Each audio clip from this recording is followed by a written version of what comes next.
Olá, meus amigos, tudo bem? Bem-vindos ao Complexo de Ensino Renato Saraiva, bem-vindos ao nosso curso de prática para a advocacia pública. Um curso que conta com a participação de vários professores, renomados professores, professor Matheus, professor Fernando Gajardoni, professor Maurício Cunha, a professora Josiane, entre outros aqui comigo, que nós vamos trabalhar com vocês toda essa parte a prática voltada à advocacia pública, preparando vocês aqui tanto para resolver questões dissertativas um pouco e também, principalmente, para poder resolver aqui as peças práticas que caem nos concursos ligados à advocacia pública. Procuradoria de município, Procuradoria de Estado, Procuradoria da Fazenda Nacional, a Procuradoria Federal, a Procuradoria, melhor dizendo, a AGU, né? Seria a Advocacia da União, outras procuradorias aí que exigem esse conhecimento. Tanto mais agora, diante de um novo Código de Processo Civil, que faz com que nós tenhamos a necessidade aí de dominar essas técnicas para a elaboração das peças judiciais, tendo em vista todas as mudanças que virão aí com o novo Código de Processo. Nós temos aí uma base principiológica que nós precisamos dominar, nós temos uma base de regras práticas também, decorrentes dessa base, decorrentes aí desses princípios. E tudo isso nós precisaremos aí dominar para a gente poder executar bem as nossas peças. O meu nome é Luciano Rossato, professor de Direito Processual Civil, do SERS, Direito da Criança e do Adolescente também. Sou procurador do Estado de São Paulo. Atualmente sou procurador do Estado-chefe da Procuradoria Regional de Ribeirão Preto. Temos o nosso livro, o Manual do Procurador do Estado, que está na sua segunda edição. Está para sair agora, estamos gravando essa aula no mês de fevereiro. Agora em março deve sair a nossa segunda edição do Manual do Procurador de Estado. Temos também os temas atuais da advocacia pública, que vai sair também no mês de março, o seu segundo volume. Agora no mês de março, entre março e abril, deve sair o nosso livro, o Manual de Direito Processual Civil, junto com o professor Maurício Cunha, e nós temos aí todo esse material para poder divulgar a vocês. Temos também o nosso blog, o www.lucianorossato.pro.br, o Instagram, o @lucianorossato1 e também o Periscope, o @lucianorossato. No Periscope nós colocamos várias dicas aí, quase que diariamente, que são aí divulgadas a vocês para que a gente possa interagir, ok? Nós temos o nosso canal, o Tira Dúvidas, que você pode mandar aí as suas dúvidas. E, meus caros, nosso curso ele é voltado para a área prática, mas eu não consigo chegar na área prática sem antes dar alguns substratos aqui, sem antes falar de alguns fundamentos, ok? Teóricos. Então, essa primeira aula nossa é uma aula que ela é voltada justamente para esses fundamentos teóricos, mas preparando vocês para a parte prática que nós vamos entrar, ok? Nós vamos entrar na parte prática, depois de a gente passar esses principais aspectos teóricos. Vocês vão perceber que são principais aspectos, ok? E depois a gente vai entrar em cada uma das peças. O professor Maurício vai apresentar para vocês as principais mudanças teóricas na parte de recursos. O professor Gajardoni vai apresentar as principais mudanças no todo do novo Código de Processo Civil. O professor Matheus vai falar sobre os pareceres. Ele dá uma parte teórica e a parte prática vai te explicar como você elaborará um parecer. E eu, de minha parte, vou apresentar a vocês aqui vou apresentar a vocês aspectos teóricos ligados às pessoas jurídicas de direito público, a Fazenda Pública a sua defesa em juízo e, na sequência, passo para cada uma das peças. Então, vamos trabalhar com postulação, como que eu devo postular, quais são os aspectos da peça.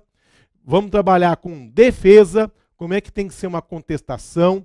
Vou trabalhar com recursos, meios de impugnação das decisões judiciais. Recurso, vamos trabalhar com ação rescisória, mandado de segurança contra ato judicial.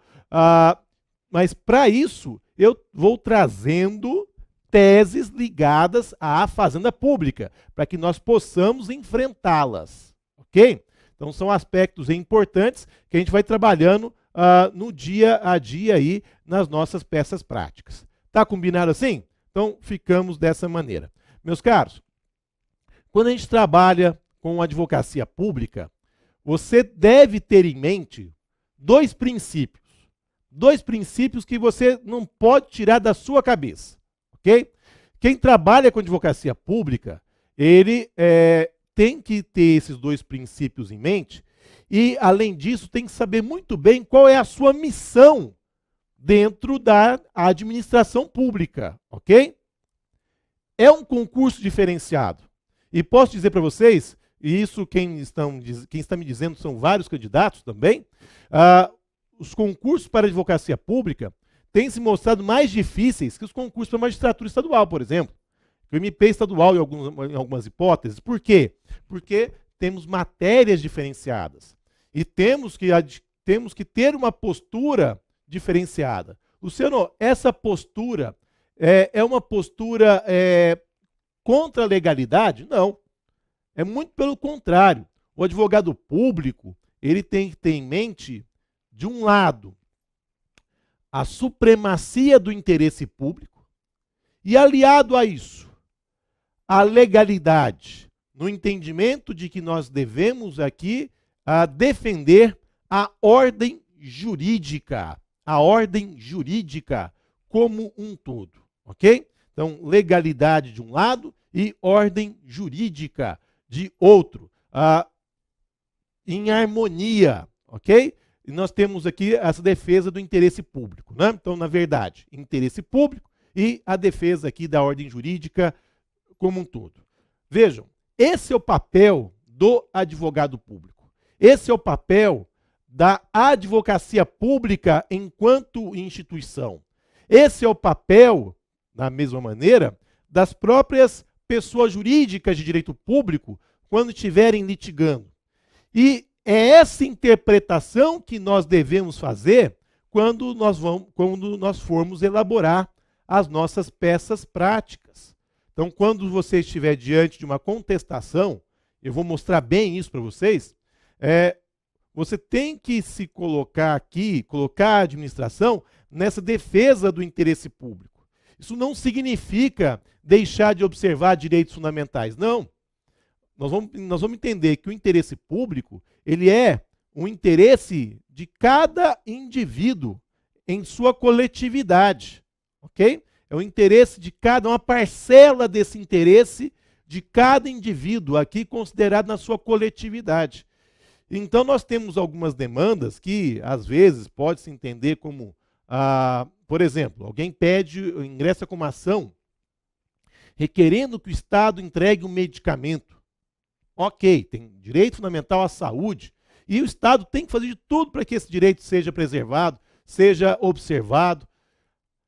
Mas pede um medicamento que não foi aprovado pela Anvisa.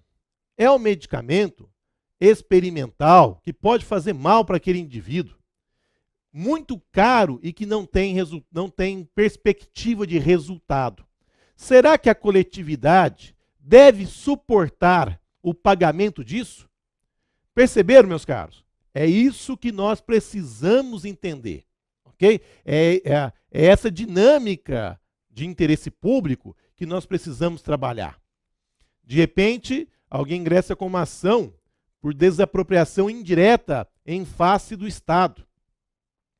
Num primeiro momento, olha, se houve uma desapropriação indireta, e abrindo um parênteses, desapropriação indireta é aquela em que houve um desapossamento sem anterior decreto, sem indenização, ok?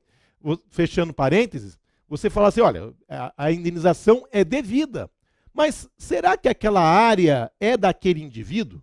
Será que aquela área já não é uma área pública?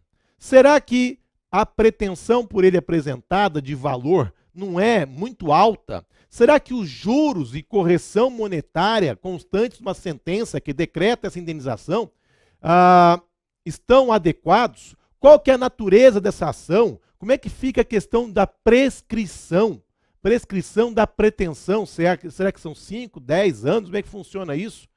Perceberam quantos aspectos aqui nós devemos trabalhar, discutir, ok? Discutir para a defesa do Estado em juízo. Então, vejam, isso faz com que você não tenha uma postura discriminatória. Muitas vezes, o candidato vai fazer a prova, o aluno vai pensar no concurso de advocacia pública, ele já vai com o pé fazendo a discriminação. Por quê? Foi assim que ele estudou na faculdade, que o professor dele era um juiz, alguém que só fala mal do Estado. O professor dele é um promotor de justiça que só fala mal do Estado. Não tem alguém que pense na estrutura administrativa como um todo. E é essa a minha proposta, ok? Não estou falando para vocês que o Estado é bonzinho, não estou falando para vocês que o administrador não erra, nada disso. Estou apresentando uma proposta de análise de acordo com o interesse público para a defesa desse Estado em juízo. Ok? Então, é diferente aqui a nossa proposta diante desse contexto todo. Tá legal? E você tendo isso em mente, eu falo em mente e no coração, ok? Você consegue estudar com mais tranquilidade, você consegue estudar com mais profundidade a defesa do Estado em juízo, sabendo o seu papel enquanto advogado público, ok? Sabendo que há uma tese que você pode apresentar que confere aí ao judiciário decidir se aquela tese está correta ou se não está correta. Você, ao apresentar aquela tese, você está defendendo o interesse da coletividade. E é isso que se quer do advogado público. Tá bom? Então vamos pensar o seguinte. A advocacia pública, ela vai promover a defesa do Estado em juízo, ok? Mas não só isso, levando em consideração sempre legalidade e supremacia do interesse público. Perfeito? Meus caros, quando a gente pensa na advocacia pública, nós precisamos também entender esse quadro que eu vou apresentar agora. Marlon, pode colocar, por favor. Que é o seguinte. Quando a gente trabalha a questão da advocacia pública, nós precisamos entender o que é essa instituição, como ela se insere no contexto do Estado. Porque nós temos o que é chamado de Procuratura Pública de Estado. O que é a Procuratura Pública de Estado, meus caros? Seria aqui a existência de instituições que promovem a defesa de interesses de terceiros, ok? Em seu nome. Que promovem a defesa de interesses de terceiros, também aqui em próprio nome do terceiro. Mas a ideia é justamente a de procuratura pública, é a defesa de interesses de terceiros, e não a defesa do próprio interesse. E não a defesa do próprio interesse. Então nós temos que exercerão essa procuratura pública de Estado, essa defesa de interesses públicos de Estado, essa defesa de interesses alheios, aqui, 3 carreiras. Quais são elas? Ministério Público, Defensoria Pública e a Advocacia de Estado. E a Advocacia Pública de Estado. Vejam, são instituições aqui, são carreiras que vão correr paralelamente. São carreiras que, sendo que cada uma possui a sua finalidade institucional, mas em comum defendem interesses de terceiros, ok? Em comum defendem interesses de terceiros, mas que uma carreira não se sobrepõe à outra. O Ministério Público não se sobrepõe à Defensoria Pública, que não se sobrepõe à Advocacia Pública. E assim por diante. Porque cada uma delas tem a sua missão, tem a sua atribuição dentro do contexto aí, dentro do contexto da Constituição Federal, ok? Então, cada uma dessas instituições tem campos de atuação bem definidos e complementares, que vão abranger a advocacia de interesses difusos, indisponíveis, isso por parte do Ministério Público, de interesses dos hipossuficientes, isso com relação à Defensoria Pública, e a defesa dos interesses públicos confiados à administração do Estado. Isso compete a quem? A Advocacia de Estado, ok? Então, a Advocacia de Estado. Então, temos aqui que tanto o MP, quanto a Defensoria Pública, quanto a Advocacia de Estado, ok? São espécies do mesmo gênero, que é a Procuratura Pública, E, por conta disso, a gente apresenta aqui para vocês, para que vocês possam ter essa ideia de não submissão, e sim de finalidades aqui institucionais, ok? A advocacia de Estado, por sua vez, meus caros, ela compreende mais de uma instituição, ok? Então vejam o nosso quadro aqui. A advocacia de Estado, ela vai compreender a AGU, Advocacia Geral da União, por sua vez, compreende a Procuradoria da Fazenda Nacional, ou Procuradoria Geral da Fazenda Nacional, vai compreender a Procuradoria Geral Federal e vai compreender a Procuradoria Geral da União, seria a AGU, ok? Temos aí os advogados da União. Vinculada à AGU, nós temos a Procuradoria do Bacen, ok? Vinculada à AGU, a Procuradoria do Banco Central. Muito bem, nós temos as Procuradorias do Estado, ok? Procuradorias do Estado, cada unidade federativa e o Distrito Federal tem a sua Procuradoria do Estado e temos as Procuradorias dos municípios. Então, a AGU, as Procuradorias do Estado, a Procuradoria do Município integram a Advocacia de Estado, ok? Então, tenham aqui essa divisão bem em mente. Então, você passa no concurso, você vai ser um AGU, ok? Então, você faz parte aqui dessa Advocacia de Estado, ok? Dessa Advocacia de Estado. Então, todo o nosso curso vai circular aqui em torno dessa ideia, ok? Dessa ideia de defesa da administração, defesa aqui não de governo, mas da administração do Estado, ok? Que uma coisa é defender governo, que é discutível em alguns pontos, nós precisamos ter um pouco de cuidado, porque a AGU, ela tem aí alguns aspectos de defesa do governo, ok? Mas depois a gente vai entrar com mais profundidade com relação a isso. E temos a questão da defesa administrativa, né? Tudo isso, meus caros, parte aqui do artigo 131 da Constituição Federal. O que ele fala? Olha lá.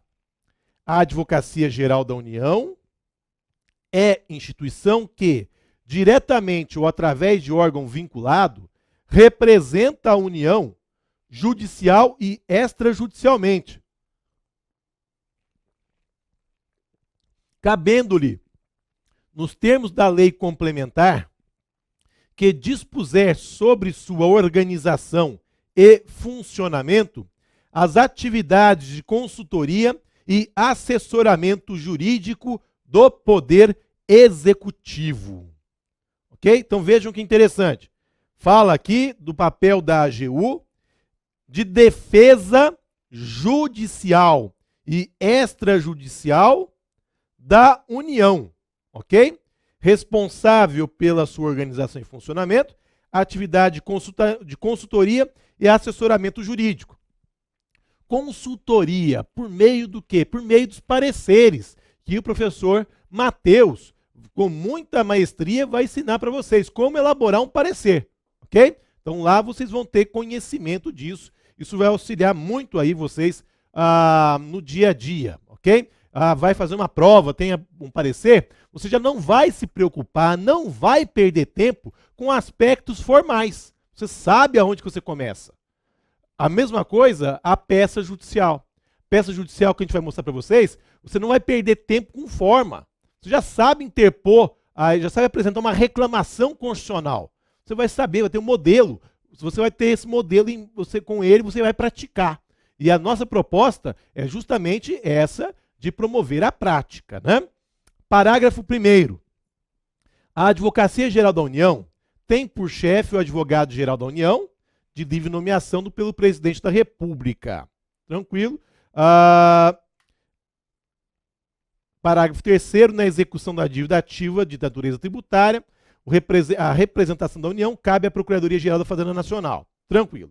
O artigo 132 trata dos procuradores dos estados. Os procuradores dos estados e do Distrito Federal, organizados em carreira, na qual o ingresso dependerá de concurso público de provas e títulos, com a participação da Ordem dos Advogados do Brasil, em todas as suas fases, exercerão a representação judicial e a consultoria jurídica das respectivas unidades federadas. Então, representação judicial e a consultoria jurídica das respectivas unidades federadas. Então, meus caros, vejam que quem vai fazer isso, quem vai representar o Estado em juízo, é a Procuradoria do Estado. O Estado não pode contratar um advogado, um escritório de advogado para poder fazer isso, a não ser em situações excepcionalíssimas, em que vai exigir um parecer aí é diferente. Mas, como regra, nós não podemos ter essa contratação. Como regra, quem faz isso é a Procuradoria do Estado, ok? É a Procuradoria do Estado. A expressão advocacia pública foi referida também no novo Código de Processo Civil. Até como uma forma de exaltar aqui a sua importância, ok? Nesse contexto de acesso à justiça, nesse contexto de importância da defesa aqui do Estado Democrático de Direito. Então vejam que o artigo 182 do novo CPC traz o seguinte, olha lá. Incumbe a advocacia pública, na forma da lei, defender e promover os interesses públicos da União, dos estados, do Distrito Federal e dos municípios, por meio da representação judicial em todos os âmbitos federativos das pessoas jurídicas de direito público que integram a administração direta e indireta. Meus caros, então vejam. Olha aqui que concentra bem a questão que eu falei para vocês. Promover os interesses públicos. Meus caros, a administração pública não tem um só interesse público. Existem vários interesses públicos.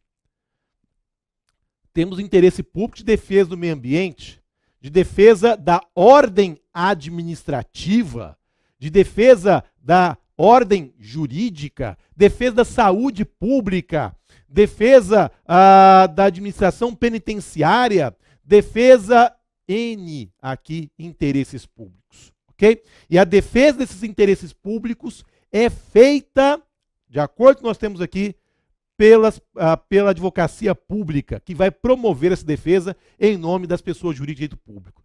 Mas, Luciano, o Ministério Público não é ele quem defende o interesse público? Também o Ministério Público, ok? Também o MP. Então, é o Ministério Público, mas também temos aqui as pessoas jurídicas de direito público com essa missão de promover a defesa do interesse público, dos interesses públicos, ligados aqui à União, ligados aos estados, ligados aos municípios. O MP pode defender qualquer interesse público. Já essas pessoas podem defender apenas aqueles interesses públicos a elas relacionados. Tem que ter aqui uma vinculação. Então, o Estado de São Paulo não pode querer defender o interesse público da saúde lá do estado do Amazonas, ok? Agora, se o estado do Paraná está promovendo uma ofensa ao meio ambiente que pode provocar o Estado de São Paulo, então o Estado de São Paulo pode promover aqui, pode ingressar judicialmente. Perceberam? A questão dos interesses públicos aqui devem estar relacionados, interligados com as pessoas jurídicas de direito público. Não é qualquer interesse público. Tem que ter uma vinculação. Ok? Então isso é um papel aqui importantíssimo e é uma distinção com a atuação do MP. Então o MP, ao agir como custos legis, na defesa da ordem jurídica, de acordo com o novo Código de Processo Civil, ele promove essa defesa do interesse público, assim como também as pessoas jurídicas de direito público. Ok? Só que apenas, em relação a elas, há aqueles interesses que lhe forem vinculados. Mas voltando aqui no quadro, por favor. Artigo 182, defender e promover os interesses públicos na forma da lei. Então, olha, legalidade e supremacia do interesse público, por meio da representação judicial em todos os âmbitos federativos das pessoas jurídicas de direito público que integram a administração direta e indireta. Meus caros, vejam só, esse dispositivo ele está relacionado à defesa judicial. Ele não está fazendo referência aqui às questões de consultoria, por exemplo. Isso aí, questão administrativa, ok?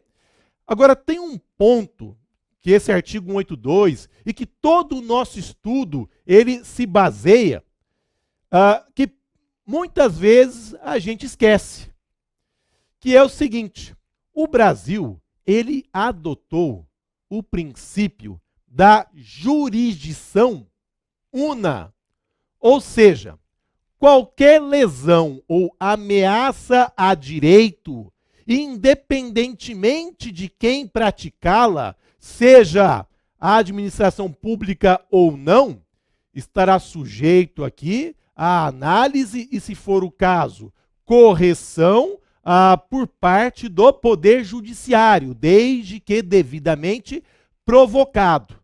Jurisdição una, no sentido de que somente as decisões provenientes do Poder Judiciário formarão a coisa julgada material, no sentido de que as decisões provenientes do Poder Judiciário vão sobrepor-se